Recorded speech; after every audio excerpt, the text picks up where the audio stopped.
Sejam todos bem-vindos ao canal Companheiros da Luz. Leitura do livro Entre a Terra e o Céu. Coleção A Vida no Mundo Espiritual, obra do Espírito André Luiz, por Chico Xavier.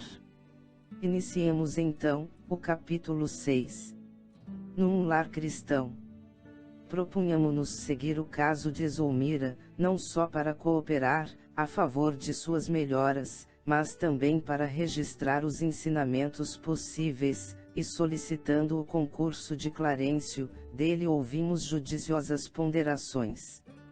Sim, disse, para auxiliar em processos dessa natureza, é preciso marchar para a frente, mas, para compreender o serviço que nos compete e avançar com segurança, é necessário voltar à retaguarda, armando-nos de lições que nos esclareçam. Não sabíamos como interpretar-lhe a palavra, entretanto, ele mesmo nos socorreu explicando, depois de ligeira pausa. Para realizarmos um estudo geral da situação, convém o contato com outras personagens do drama que se desenrola. Ser-nos-á interessante para isso, uma visita ao pequeno Júlio, no domicílio espiritual em que estagia. Oh, será um prazer! Clamei contente. Poderíamos seguir agora? Perguntou Hilário encantado. O ministro refletiu por segundos e observou. Nas responsabilidades que esposamos, não é aconselhável indagar por indagar. Procuremos o objetivo, a utilidade e a colaboração no bem. Não nos achamos em férias e sim em trabalho ativo. Pensou, e argumentou. Sei que amanhã à noite, Eulália deve acompanhar duas de nossas irmãs encarnadas, à visitação dos filhinhos que as precederam na grande viagem da morte, e que se encontram no mesmo sítio em que Júlio se demora asilado. Poderemos substituir nossa cooperadora no serviço a fazer. Seguiremos em lugar dela. Prestaremos assistência às nossas amigas e examinaremos a situação da criança. Anotando a preciosa lição de trabalho que aquelas expressões encerravam, aguardamos a noite próxima, com ansiedade real. Na hora aprazada, descemos à matéria densa, em busca das irmãs que seguiriam conosco. Deixou-nos o ministro numa casinha singela de remota região suburbana, depois de informar-nos. Aqui reside nossa irmã Antonina, com 3 dos 4 filhos que o Senhor lhe confiou. Incapaz de vencer as tentações da própria natureza, o marido abandonou-a, há 4 anos, para comprometer-se em delituosas aventuras. A dona da casa, porém, não desanimou. Trabalha com diligência numa fábrica de tecidos, e educa os rebentos do lar com acendrado amor, ao Evangelho de Nosso Senhor Jesus. Tem sabido resgatar com valor as dívidas que trouxe do passado próximo. Perdeu há meses, o pequeno Marcos de 8 anos, atacado de fulminante pneumonia, e com ele se encontrará, depois da prece que proferirá com os pequeninos. Trarei comigo a outra companheira de nossa viagem. Quanto a vocês, auxiliem nas orações e nos estudos de Antonina, até que eu volte, de modo a seguirmos todos juntos. Hilário e eu penetramos a sala desataviada e estreita. Uma senhora ainda jovem, mas extremamente abatida, achava-se de pé, junto de 3 lindas crianças, 2 rapazinhos entre 11 e 12 anos e uma loura pequerrucha, certamente a caçula da família, que pousava na mãezinha os belos olhos azuis. Num recanto do compartimento humilde, triste velhinho desencarnado como que se colocava à escuta.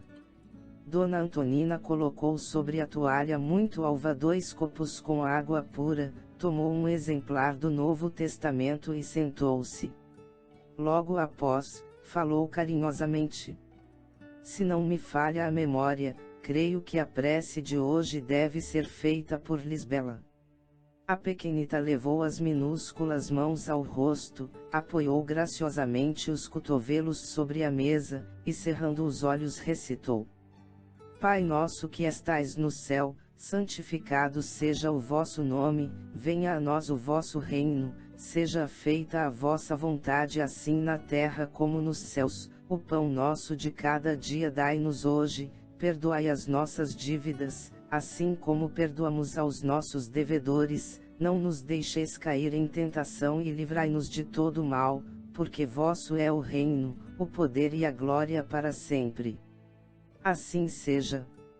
Lisbela abriu os olhos, de novo, e procurou silenciosamente a aprovação maternal. Dona Antonina sorriu satisfeita, e exclamou: Você orou muito bem, minha filha. E dividindo agora a atenção com os dois meninos, entregou o evangelho a um deles, convidando: Abra, Henrique. Vejamos a mensagem cristã para os nossos estudos da noite. O rapazinho escolheu o texto ao acaso, restituindo o livro às mãos maternais. A genitora, emocionada, leu os versículos 21 e 22 do capítulo 18 das Anotações do apóstolo Mateus. Então Pedro, aproximando-se dele, disse: Senhor, até quantas vezes pecará meu irmão contra mim e eu lhe perdoarei? Até 7. Jesus lhe disse: Não te digo que até 7, mas até 70 vezes 7. Calou-se Dona Antonina, como quem aguardava a manifestação de curiosidade dos jovens aprendizes.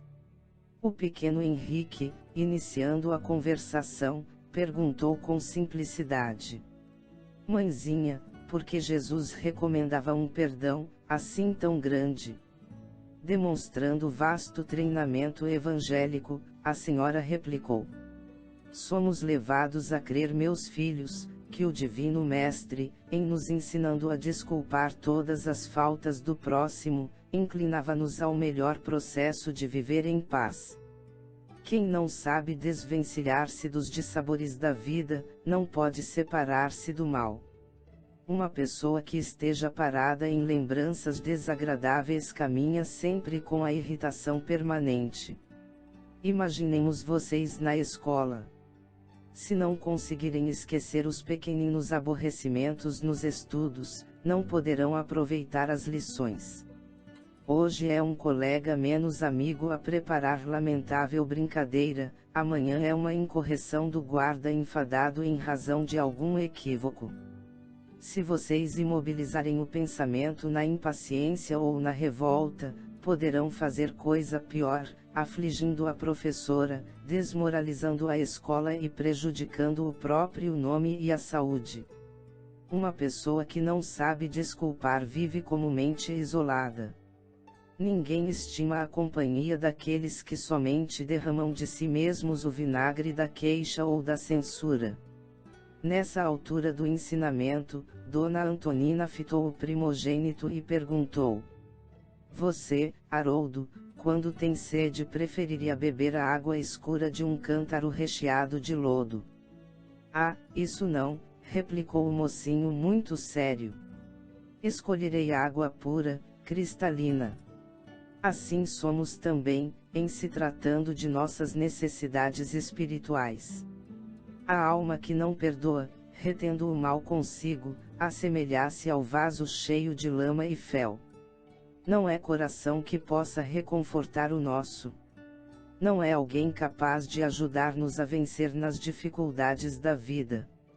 Se apresentamos nossa mágoa a um companheiro dessa espécie, quase sempre nossa mágoa fica maior.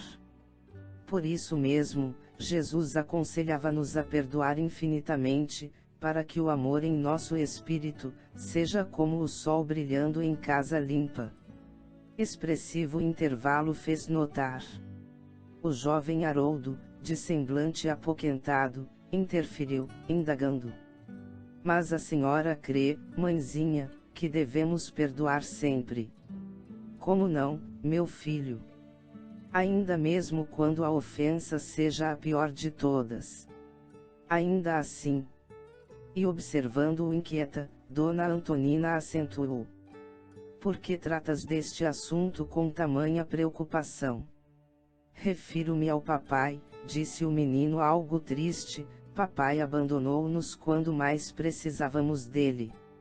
Seria justo esquecer o mal que nos fez. Oh, meu filho, comentou a nobre mulher, não te detenhas nesse problema. Por que alimentar rancor contra o homem que te deu a vida? Como condená-lo se não sabemos tudo o que lhe aconteceu? Seria realmente melhor para o nosso bem-estar se ele estivesse conosco. Mas, se devemos suportar a ausência dele, que os nossos melhores pensamentos o acompanhem.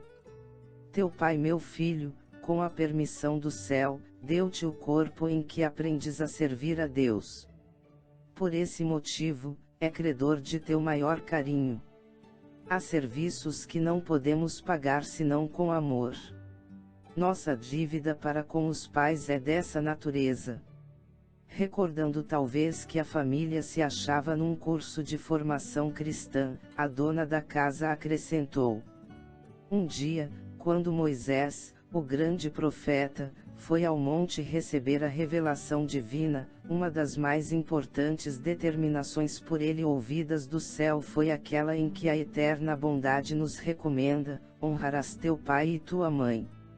A lei enviada ao mundo não estabelece que devamos analisar a espécie de nossos pais, mas sim que nos cabe a obrigação de honrá-los com o nosso amoroso respeito, sejam eles quais forem. A reduzida assembleia recolhia às explicações, de olhos felizes e iluminados. Haroldo mostrou-se conformado, todavia, ainda ponderou. Compreendo, mãezinha, o que a senhora quer dizer. Entretanto, se papai estivesse junto de nós, talvez que Marcos não tivesse morrido. Teríamos o dinheiro suficiente para tratá-lo. Dona Antonina enxugou apressada as lágrimas que lhe caíram espontâneas, ante a evocação do filhinho, e continuou: seria um erro permitir a queda de nossa confiança no Pai Celestial. Marcos partiu ao encontro de Jesus, porque Jesus o chamava. Nada lhe faltou. Rogo a vocês não darmos curso a qualquer ideia triste, em torno da memória do anjo que nos precedeu. Nossos pensamentos acompanham no além aqueles que amamos. Nesse ponto da conversação, Lisbela inquiriu, graciosa: mãezinha, Marcos nos vê? Sim, minha filha, esclareceu Dona Antonina emocionada, ele nos ajuda em espírito, pedindo a Jesus forças e bênçãos para nós. Por nossa vez, devemos auxiliá-lo com as nossas preces e com as nossas melhores recordações. Dona Antonina, porém, pareceu asfixiada por enormes saudades. Enquanto os meninos comentavam com interesse os ensinamentos da noite, demorava-se absorta, mentalizando a imagem do pequenino. Quando o relógio assinalou o fim do culto, solicitou a Henri que fizesse a oração de encerramento. O Petis repetiu a prece dominical, rogando ao Senhor abençoasse a mãezinha, e o trabalho terminou. A dona da casa repartiu com os pequenos alguns cálices da água cristalina que Hilário e eu magnetizáramos, e logo após, pensativa e saudosa, retirou-se com os filhinhos para a câmara em que se recolheriam todos juntos. Chegamos ao final deste capítulo. Não percam o próximo de número 7. Consciência em desequilíbrio. Muito obrigado, boa reflexão, que Jesus abençoe a todos.